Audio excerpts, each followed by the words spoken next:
सुनील शेळके आपल्यासोबत आहे। सर, आपण बघतोय रोहित पवार यांनी ज्या पद्धतीने दादांचा अपघात की घातपात याबद्दल प्रश्न निर्माण केलेले असताना त्यांनी आज राज ठाकरेंची भेट घेतली। राज ठाकरेंनी देखील म्हटलेलं आहे की हा अपघात धुक्यात झाला की धोक्यामुळे झाला यावरती स्वतः सुनेत्रा पवार यांनी भाष्य केलं पाहिजे।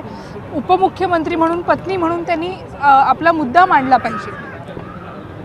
दादांची घटना घडल्यानंतर आदरणीय पवार साहेबांनी स्वतः पत्रकार परिषद घेऊन सांगितलं की हा ॲक्सिडेंट आहे आणि त्यानंतर आम्ही देखील साहेबांच्याच वक्तव्यावरती विश्वास ठेवला।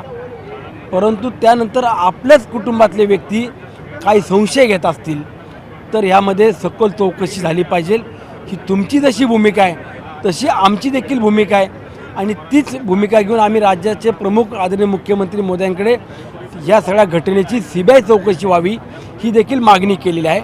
पण मला असं वाटतं की सीबीआय चौकशी असेल किंवा पोलीस यंत्रणेच्या माध्यमातून जो काही तपास सुरू आहे ह्या तपासामध्ये सखोलपणानं संपूर्ण तपास झाल्यानंतर महाराष्ट्रातल्या 13.5-14 कोटी जनतेला या तपासाची माहिती मिळाली पाहिजे, हे आमचं देखील मत आहे। FIR नोंदवण्यामागे संशय आहे, संशयाचं भूत हे सरकार कुठेतरी पुढे ढकलत आहे।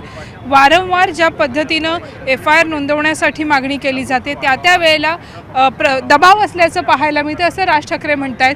त्याचबरोबर रोहित पवार यांनी सुद्धा तशाच पद्धतीच्या भावना व्यक्त केल्या। नाही, आता FIR नोंदवत असताना ते जे पोलीस स्टेशनला गेलेत तर त्यामध्ये कुणाच्या विरोधामध्ये FIR नोंदवायला गेलेत हे तर आम्हाला माहीत नाही आहे।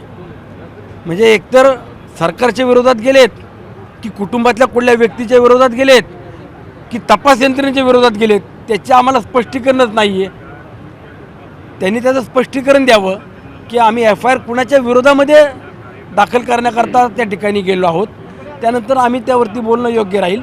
परंतु या घटनेमध्ये सीबीआय चौकशी सुरू आहे। स्वतः मुख्यमंत्री, उपमुख्यमंत्री आणि आमच्या नेत्या सुनेत्रा वहिनी यांनी देखील यामध्ये गांभीर्यपूर्वक संपूर्ण तपास झाला पाहिजे। आमच्या पक्षातल्या प्रमुख नेत्यांनी देखील ही मागणी केलेली आहे। जो काय तपास आगामी काळामध्ये समोर येईल त्यानंतर मला असं वाटतं की या सगळ्या तपासावरती आपण चर्चा करणं किंवा आपल्या ज्या काही शंका आहेत त्या मांडणं उचित राहील। नक्कीच, धन्यवाद। म्हणजे संवाद साधल्याबद्दल आपण बघतोय की ज्या पद्धतीने रोहित पवार यांनी भूमिका घेतलेली आहे त्यांनी नेमका गुन्हा कोणावरती नोंदवायचा आहे हे स्पष्ट करण्याची गरज आहे सुनील शेळके यांनी म्हटल्याचं आपल्याला पाहायला मिळतं। सचिन सह सुस्मिता मदाणे पाटील, न्यूज 18 मराठी, मुंबई।